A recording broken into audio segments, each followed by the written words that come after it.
hate that. That is such a pet peeve. What? Oh, hey, Chad. These videos are commentary. What are your thoughts on the most recent episodes, guys? Although there are a lot of conflicting opinions and reactions to Mona being on the pod, I firmly believe that she will give these guys a run for which they are not prepared. 90s. We're not even gonna do that. You ain't get 90s yourself. Stop. How you know? Y'all stepping on my head. But you didn't get. And can see a lot more conflicts coming up. I hate that. That is such a pet peeve. What? I say it like this. Right. It's crazy. Yeah. I was told this statement a long time ago. For example, the first person you meet when you walk into a new room and become friends with is typically the one you won't end up getting along with, and the one with whom you end up becoming close is the one you hate, or something like that. As a result, she and Mark are getting along great right now. We already secretly agreed on Twitter that we would go against all these if we had to because of the city. She and Imani got along well. Many folks appear to believe that she and Flip will run into each other as they perform their little dance. I believe that these two were a perfect match. I got an oatmeal pod. I got it. Listen, I do. They're twinsies too. They are identical to one another.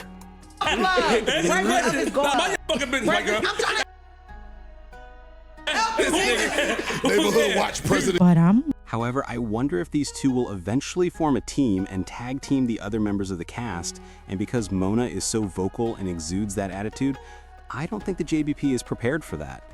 For example, I might have mentioned it in a prior video, or I might have discarded it, I don't know. But then I remembered, she is comparable to the barbershop stylist or braider who can hang out with the guys while wearing high heels. She truly makes me think of the time Eve was included in the barbershop film. Do any of you recall that? They even began making fun of Imani's pronunciation. There's language in the letters and stuff like that. I don't know. No. and here goes Mona. You ever me and misinterpret something, please correct me. That's important to me. I hate the thought of that. But Mona, However, 24/7 fraud monitoring, Mona girl.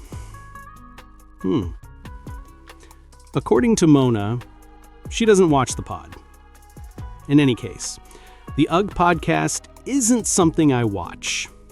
I'm not sure. That seems to me like applying for a job without thoroughly researching the business, its values, and how well you mesh with its culture. So how do you think Mona will feel as she gets to know the guys more than some internet clips and more than just knowing Joe? She also mentioned something about November on her pod, I think a day or two ago. I'm working on it, I got you. That might be resolved in November, in my opinion. I don't want to make any assumptions about that. I'm going to just drop that little breadcrumb, and we'll come back to that in another video. However, jokes are flying at the moment.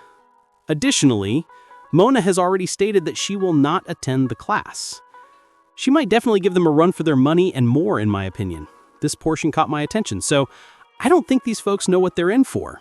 Side of, you know what I mean? I don't want nothing to do with the person. Right. Because ratting is a character flaw. especially Particularly Mona's history and Mark's first response when Ice related the tale of unlocking the door and then standing on this assertion. Is that no me? No, don't do no crime with me or around me, because Ice a rat. Recall Mark's response. Whether Mona is merely stating that she doesn't watch the pod, I need to witness how she responds to this narrative, so I hope they retell it in front of her. On the other hand, I do believe that they are getting off to a very similar start as Mel did. They're making really funny jokes, and everyone is grinning and laughing. It's the positive vibes, and they're hitting each other and all that. However, when Mona began discussing how they could help her find someone, my mind simply said, Lord, no. Don't do that again, please.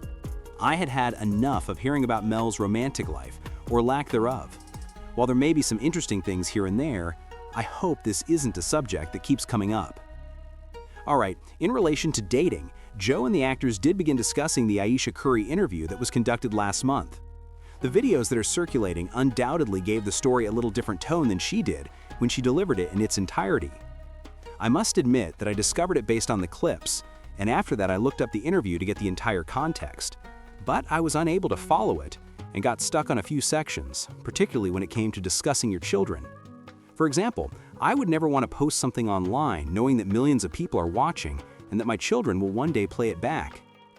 That is my personal opinion. Everyone has a different opinion about that, particularly when it comes to the entire story. Overall, I believe that many things don't need to be spoken on stage, because the listener's interpretation of your meaning will always depend on their experiences and how they see you. The internet also enjoys pointing out flaws. I'm saying hi. In my opinion, these kinds of interviews have the potential to seriously undermine all of your hard-earned accomplishments, particularly when it comes to the amount of popularity or personality that the Currys possess. She's attempting to convey things that she believes are relatable, but they come out as whining. So, I'm not sure.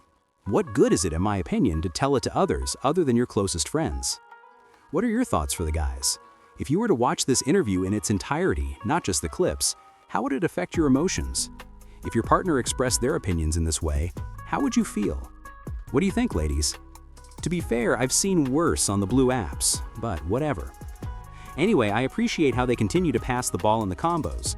And who is back? Observing how they perform this podcast dance is fascinating. I just find it fascinating. The blue perch was even revived. Indeed. And Flip with his Marcus Garvey sweatsuit is back on it rather than in the corner.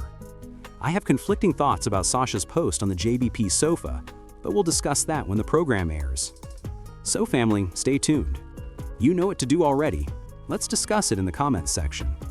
Visit my Patreon, like, share, and subscribe.